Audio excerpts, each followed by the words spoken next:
My name is Kulsum Fatima और आज class 2023 year की वीवाईक्यू को कंटिन्यू करेंगे फ्रॉम क्वेश्चन नंबर 19। तो चलिए स्टार्ट करते हैं। ये क्वेश्चन है हमारा, an alpha particle is projected with velocity v is equals to 3 into 10 to the power 5 I cap into a region in which magnetic field B is equal to 0.4 Tesla I cap plus 0.3 Tesla J cap exists. Calculate the acceleration of the particle in the region. I cap, J cap and K cap are unit vectors along x, y and z respectively and charge to mass ratio for alpha particle is 4.8 into 10 to the power 7 coulomb पर kg। तो जहाँ पे भी हमारी magnetic field होती है वहाँ पे हमारा फोर्स होता है। जहाँ पे भी हमारी मैग्नेटिक फील्ड होती है वहाँ पे हमारा फोर्स जनरेट होता है और उस फोर्स की वैल्यू क्या होती है, F is equals to Q into V cross B। F is equals to Q into V cross B है यहाँ पे, और हम लोग जितनी भी वैल्यूज दे रखी हैं, Q की वैल्यू तो हम लोग अभी नहीं डालेंगे क्योंकि चार्ज टू मास रेशियो दे रखा है। तो जहाँ Q अपॉन M आएगा वहाँ हम Q अपॉन M की वैल्यू सब्स्टिट्यूट कर देंगे। तो Q into V cross B, V क्या है हमारा 3.0 into 10 to the power 5 cross 0.4 Tesla I cap plus 0.3 Tesla J cap. ये आई कैप है। अब हम लोग को पता है एक सर्कल होता है, इस सर्कल में ये आई कैप होता है, ये हमारा जे कैप होता है और ये हमारा के होता है। तो आई क्रॉस आई हमारा जीरो होता है, ये हम लोग को पता है। यानी इसकी और इसकी हम जब क्रॉस निकालेंगे तो ये जीरो हो जाएगा, यानी कुछ नहीं बचेगा। और जब हम इसका और इसका क्रॉस निकालेंगे यानी आई क्रॉस जे, तो देखिए आई क्रॉस जे क्या आ रहा है के, तो आई क्रॉस जे हमारा के होता है। तो जब हम इसको और इसका क्रॉस निकालेंगे तो आएगा हमारा 3 इंटू 0.3 यानी 0.9 into 10 to the power 5 k cap.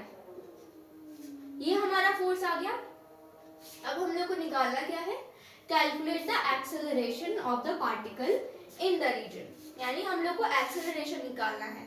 तो कोई ऐसा फोर्स का फॉर्मूला जिसमें एक्सेलरेशन आता हो, हम लोग को पता है F इक्वल्स ma होता है।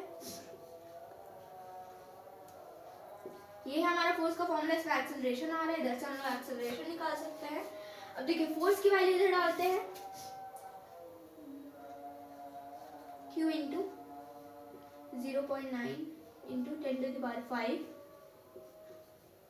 के cap equals mass into acceleration. Q upon M आ जाएगा हमारा इधर into 0.9 into 10 to the power 5 k cap equals A। देखिए चार्ज टू मास रेशियो हम लोग क्या दे रखा है, charge to mass ratio for alpha particle is 4.8 into 10 to the power 7 coulomb पर केजी। तो यानी Q अपॉन M है हमारा 4.8 into 10 to the power 7 coulomb पर केजी। इसकी वैल्यू हम इधर पुट करेंगे तो 4.8 into 10 to the power 7 into 0.9 into 10 to the power 5 k cap equals A। इसको जब हम सॉल्व करेंगे तो आएगा 4.32 into 10 to the power 12 k cap which is our acceleration.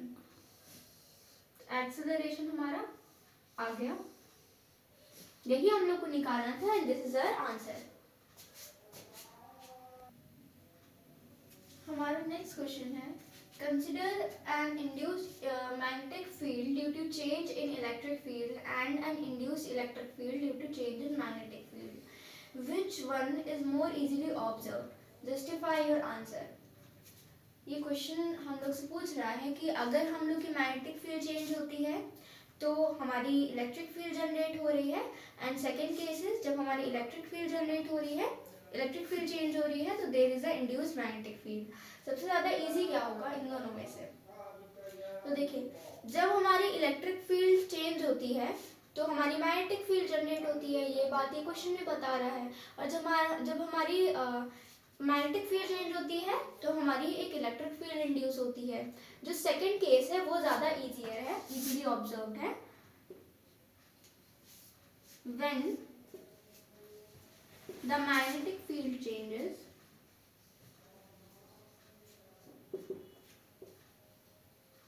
when the magnetic field changes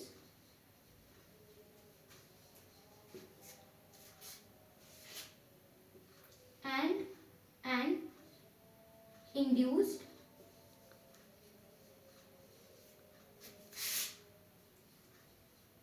electric field is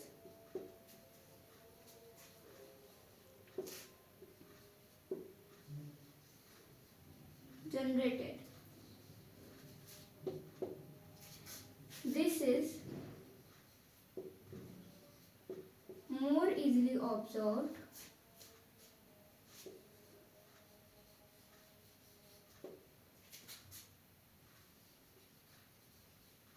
than the other case.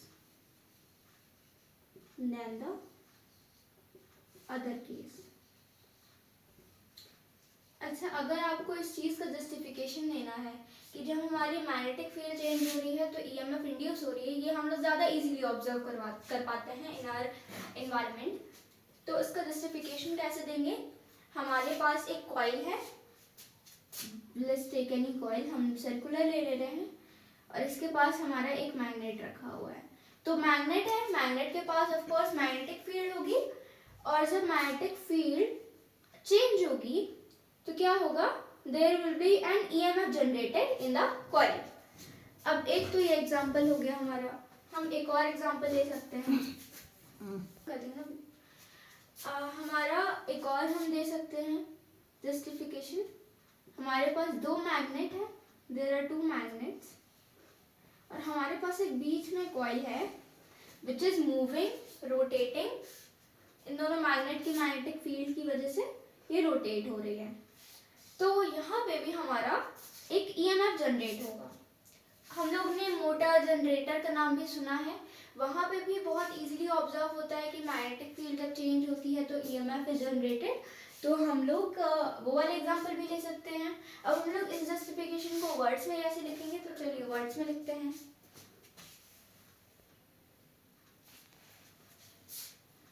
Justification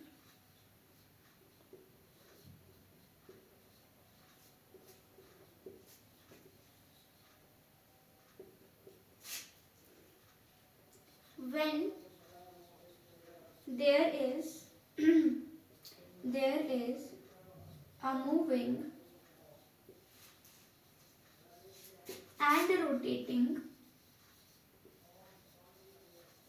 when there is a moving and rotating coil between two magnets,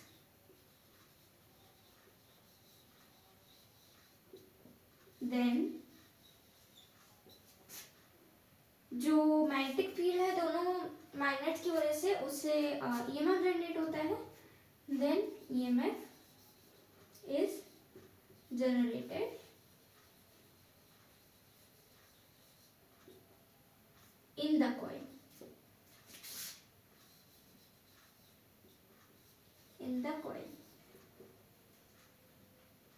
second हमारा हम लोग ले सकते हैं generator हो गया, motor हो गया, तो हम लोग एग्जाम्पल भी ऐसे ही लिख सकते हैं, सिर्फ मोटर जनरेटर, इसमें ज़्यादा एक्सप्लेनेशन की ज़रूरत नहीं है।